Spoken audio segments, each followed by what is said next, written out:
KC, Houston, KC, Houston, KC, Houston. Welcome today. We are going to talk about where Chris Jones will go and what decisions he has to make in free agency. Will he stay with the Chiefs or will he choose another NFL team to be on next year? The Camper Report after this.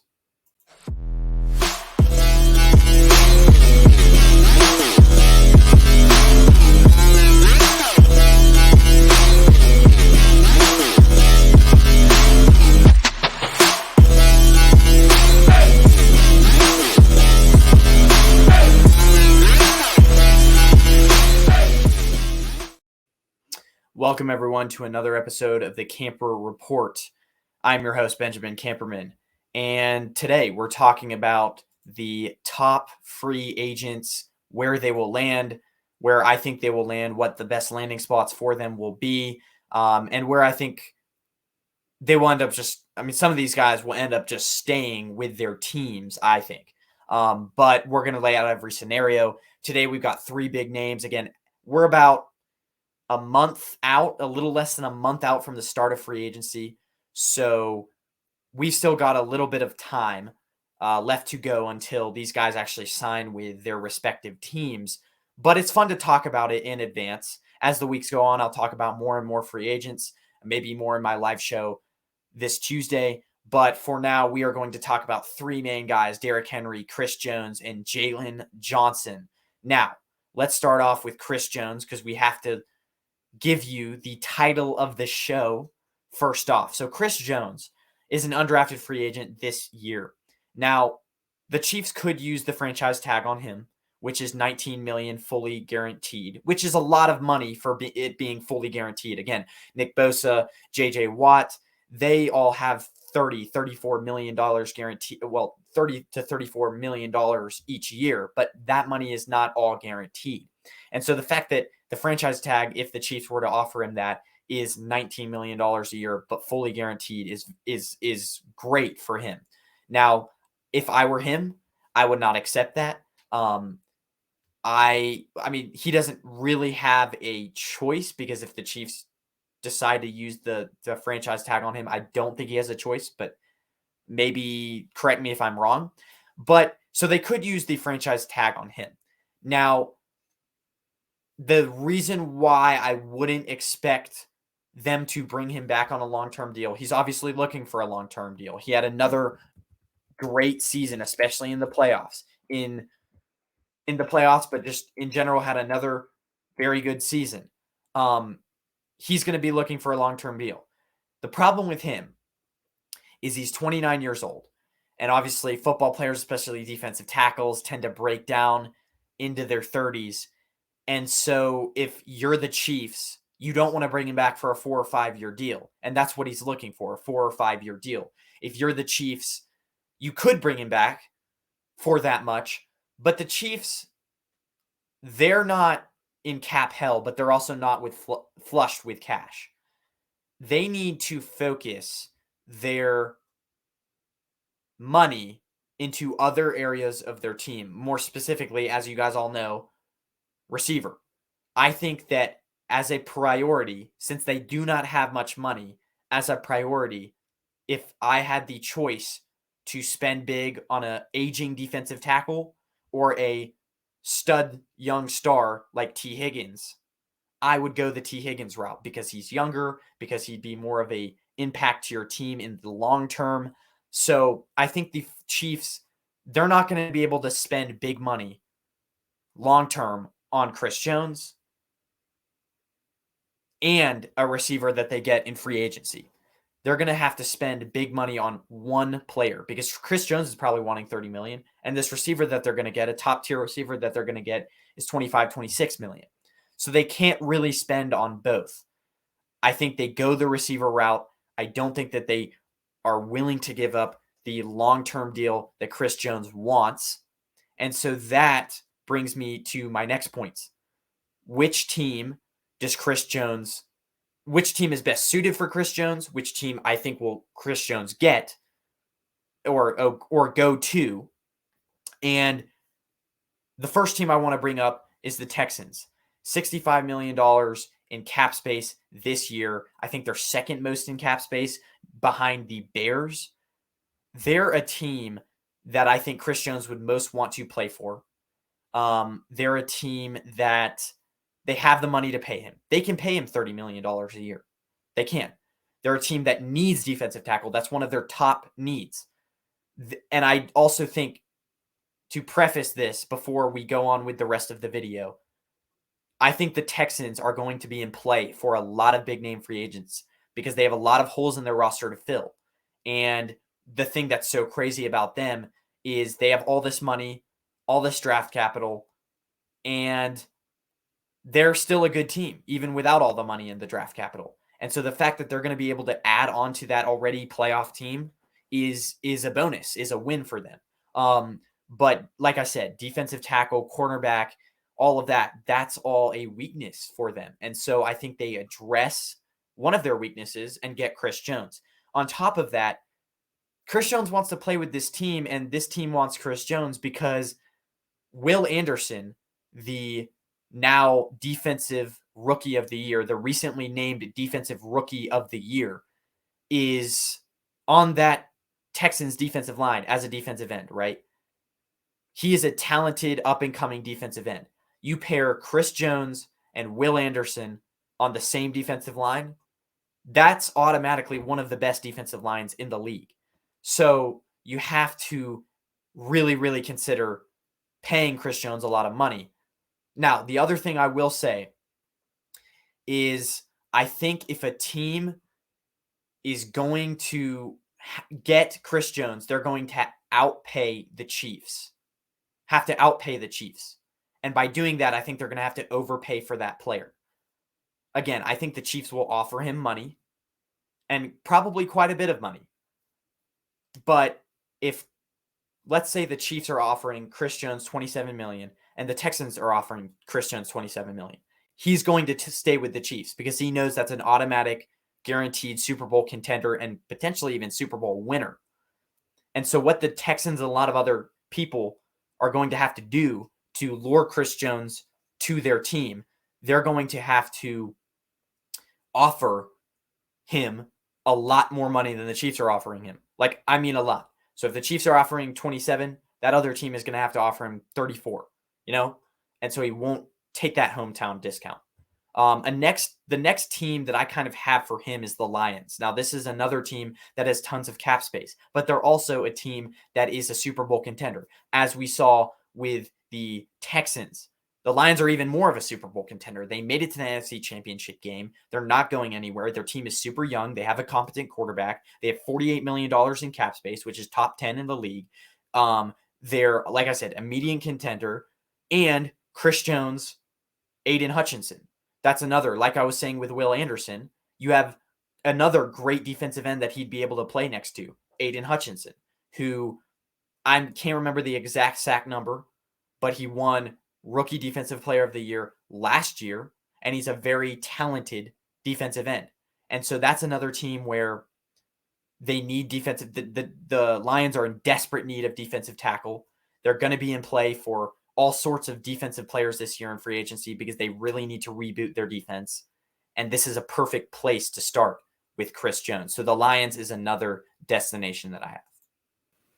Now, my third and final team for Chris Jones is the Cincinnati Bengals.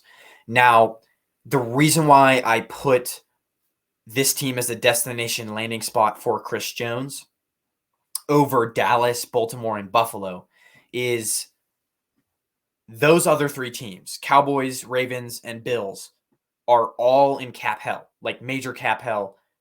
The Buffalo Bills are $50 million under the cap. The Baltimore Ravens are slightly under the cap as well. And Chris Jones isn't like a defensive tackle isn't an immediate fix or need. I think they can address that through the draft with drafting a cheaper player, as well as Dallas, who is also really deeply in cap hell. And so the reason why I have the Bengals over these teams is these teams probably aren't looking to spend big on a defensive tackle. Maybe the Cowboys are because they're in bad need of one. But the Bengals also kind of need a defensive tackle, and they have a lot of money to pay him. They're seventh right now in the league, seventh most with the seventh most with the most money to spend. I don't know the exact number. I believe it's 37 million. And so they're going to another team that's going to be looking to get a premier player. And I think here they're a veteran team. They need to win now. They have Joe Burrow. They have Jamar Chase still on a rookie deal. Their star receiver still on a rookie deal. And so if they don't re-sign T. Higgins, then I think they go the route of signing a defensive tackle, which is a huge need for them, as well as he gets to play next to their two star defensive ends, Sam Hubbard and Trey Hendrickson, especially Trey Hendrickson. Like I said with these other two teams, you sign him and your defensive line automatically becomes top 5 in the league, especially with Trey Hendrickson playing next to you. So the Bengals are a huge, huge team. Now we have to transition to Derrick Henry. Now, the disrespect on Derrick Henry is real because when I looked at a free agent list, he was ranked 29th out of, 29th of the most important free agents. Yes, Derrick Henry is getting older, but I still think he can affect. I think he should be higher than 29th as the most important free agents.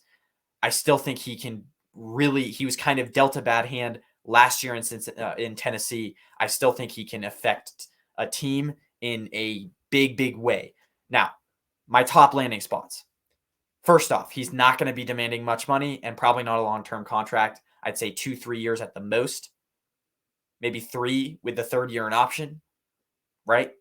And no more than $10 million a year. So that means teams like Baltimore, Cowboys, Chargers, who are all majorly under the cap, can probably afford this guy because he is a cheaper player that can still really affect your team. First off, I'm going to go with Baltimore. That's the obvious pick. He's obviously an undrafted free agent, Derrick Henry. I'm going to go with Baltimore. That's the obvious pick because he's a great fit with Lamar Jackson. He has less competition in that backfield. Again, Edwards and J.K. Dobbins, their two backs, the Ravens' two backs, are both leaving in free agency. I don't think they're going to re-sign them because both of those backs are unrestricted free agents, as well as both of those backs are very injury prone. And so that leaves Keaton Mitchell on the roster, which I don't think he's a workhorse back, more of a speed explosive back. So you need Derrick Henry. Imagine Keaton Mitchell, Derrick Henry, and Lamar Jackson all in the same run game. That's going to be the most scariest run game. I mean, you have the speed with, Keaton Mitchell, you have the power with Derrick Henry, and you have the wild card factor with Lamar Jackson. So the Ravens, is just a nightmare for the rest of the league if they get Derrick Henry. A second team, the Cowboys, Tony Pollard. Pairing Derrick Henry with Tony Pollard is actually, I think, a great match because Tony Pollard, when he was given the workload this year, the majority workload this year, he got injured. He proved that with a smaller workload, he is more effective. And so I think with Derrick Henry, you bring him in, you take more of the workload off of Tony Pollard, make him more explosive, and you give Derrick Henry shared carries with Tony Pollard. I think this could be both good for both backs. You have Tony Pollard more as the explosive back, Derrick Henry as the, power back. This could be really good. Now, the reason why I don't think that the Cowboys end up getting him is they have a lot of other needs that they can fill through free agency because there is a lot of talented players hitting free agency this year. They have an offensive tackle need. They have cornerback need. They have safety need. I think they're going to make a heavy push at one of the top cornerbacks, Jaylon Johnson, L'Jarius Sneed. At safety, they could go after Antoine Winfield. So I do think they're going to try to at least make one free agent splash, and they have other pressing needs. Running back isn't the Cowboys' top need, so they have other pressing needs on this team. I don't think they end up getting Derrick Henry, but it would be cool to think about him going to the Cowboys. Not cool for the 49ers, but just in general, cool for him to think about going to the Cowboys. Next up, I don't want to make this video too long because we are running a little bit later. Next up, the Chargers. I'm going to try to go fast with this one, but the third fit, and I think this is actually a very likely fit for Derrick Henry, the Chargers. What is Jim Harbaugh's main style? His main style is being physical, running the hell out of the ball. What better a running back to have than Derrick Henry? The Chargers obviously probably aren't going to re-sign Austin Eckler. I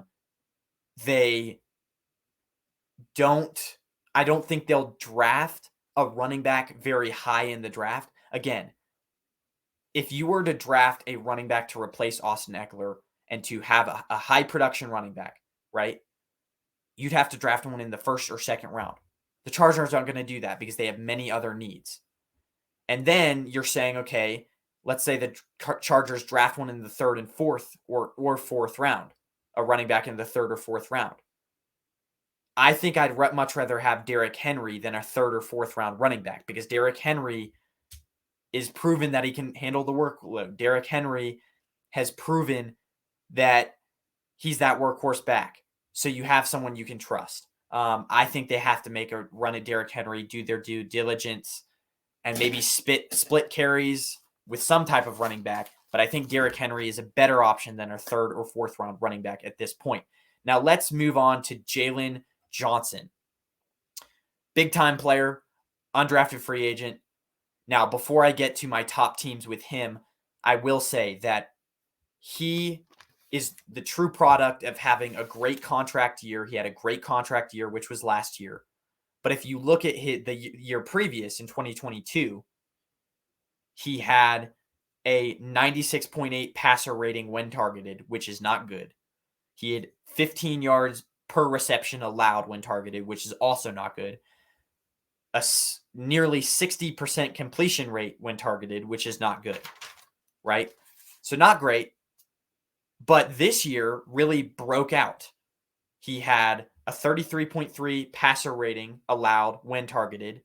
He had just 7 missed tackles, and then he dropped that completion rate to 50% when targeted. So a lot better of a year for Jaylon Johnson. I do think he stays with the Bears. With the last person, Derrick Henry, I don't think he stays with the Titans, but I do think there's a high chance that the Bears re-sign him. The Bears have the most cap space in the league, a crazy amount, $70 million in cap space. I think that they're going to give Jaylon Johnson the money that he needs. Again, you have to take in mind that this guy is only 24 years old, so he's super young. But if the Bears do not decide to bring him back, which I think would be crazy if they don't, but if they don't decide to bring him back, here are some top teams. He's obviously an undrafted free agent, but here are some top teams. The Houston Texans.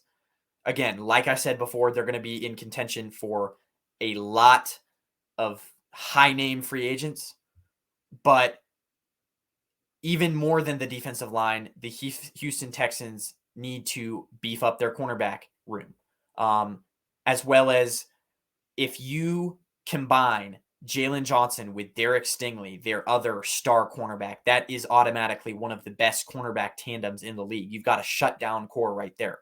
So pair him with Derek Stingley, that's really impressive.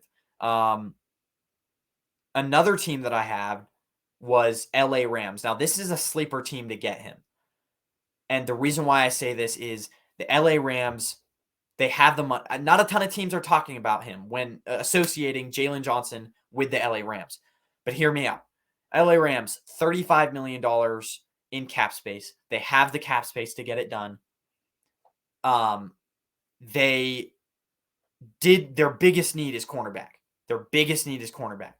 Jaylon Johnson, instead of going through the draft, they could get a cornerback who is already proven in Jaylon Johnson, right? And ever since Jalen Ramsey left, their cornerback secondary has not been the same. So what better than to get a 24-year-old cornerback who is very talented, right? Long-term deal. And you get potentially your next Jalen Ramsey on this team. So the Rams are a huge team for Jaylon Johnson as well. Now, my third and final team will be the Detroit Lions. Again, they're in contention for him, and I don't think I have to explain why. Like I said before, ton of cap space, and They had a lot of injury. I mean, cornerback is an obvious need for them. They had a lot of injuries last year. They can't rely on Emmanuel Mosley, who is coming back from an injury. Cortland Sutton, their other cornerback, is washed up and old. They brought him in expecting him to be decent. Wasn't good. They don't have depth. They have injury issues. I think secondary is going to be an obvious thing that they address this year. And so I think they're going to either make a huge run at L'Jarius Sneed or Jaylon Johnson. One of these guys the Lions are going to end up with on signing day, on free agent day. I think the Lions are probably one of the top teams to land him because of just they need a cornerback, and I don't think they're going to go through the draft. So the Lions just surely off of they're desperate, they're going to get Jaylon Johnson here.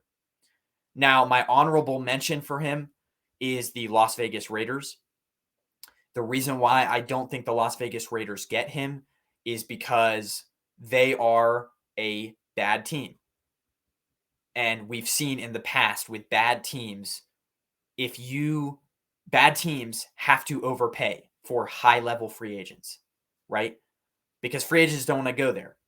And so bad teams have to overpay, like majorly overpay. We saw it last year with the Broncos and Mike McGlinchey. Bad teams are going to have to overpay the player just to get them to come there because they're not a good organization. They're not a good place to play. So if the Vegas Raiders can get him there, then get him there, but also just not a very attractive destination. Guys, have a good rest of your night. This has been Benjamin Camperman signing out the Camper Report. Have a good rest of your night. I'll be updating you guys on more free agent news as the weeks go by. Go Niners.